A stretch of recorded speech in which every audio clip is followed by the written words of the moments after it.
ಅನೇಕ ಜ್ವಲಂತ ಸಮಸ್ಯೆಗಳ ಬಗ್ಗೆ ಚರ್ಚೆ ಮಾಡ್ತಾರೆ ಅಂತೇಳಿ ನಾವು ಭಾವಿಸುತ್ತೇವೆ. ಮುಖ್ಯವಾಗಿ ರೈತರ ಸಮಸ್ಯೆ ಏನಿದೆ ಅದಕ್ಕೆ ಇನ್ನ ಕೇಂದ್ರ ಸರ್ಕಾರ ಯಾಕೆ ಪ್ರೋತ್ಸಾಹ ಕೊಡ್ತಾ ಇಲ್ಲ, ಭಾಗಿಯಾಗ್ತಾ ಇಲ್ಲ,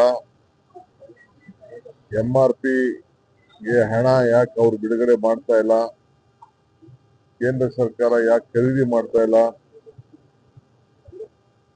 ಕಬ್ಬಿಗೆ ನಾವು ಬೆಲೆ ಜಾಸ್ತಿ ಮಾಡಿದೀವಿ, ಸಕ್ಕರೆಗೂ ಯಾಕೆ ಜಾಸ್ತಿ ಮಾಡ್ತಾ ಇಲ್ಲ,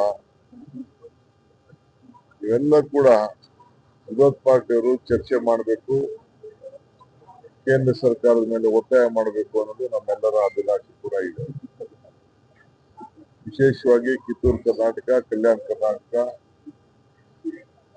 ಇಲ್ಲಿ ಏನೇನಾಗಬೇಕು ಅನ್ನೋದು ಕೇಂದ್ರ ಸರ್ಕಾರದ ಬಾಕಿ ಹಣ ಬಿಡುಗಡೆಗೆ ಒತ್ತಾಯ ಮಾಡಬೇಕು, ರೆಸಲ್ಯೂಷನ್ ಮಾಡಿಸಬೇಕು, ಅವರೇ ಮಂಡಿಸಬೇಕು ಅಂತ ಕೂಡ ನಮ್ಮ ಆಶಯ ಇದೆ. ಈ ನಿಟ್ಟಿನಲ್ಲಿ ಈ ಅಸೆಂಬ್ಲಿ ಸೆಷನ್ ನಡೀತದೆ ಅಂತೇಳಿ ನಾವು ಭಾವಿಸ್ತೀವಿ.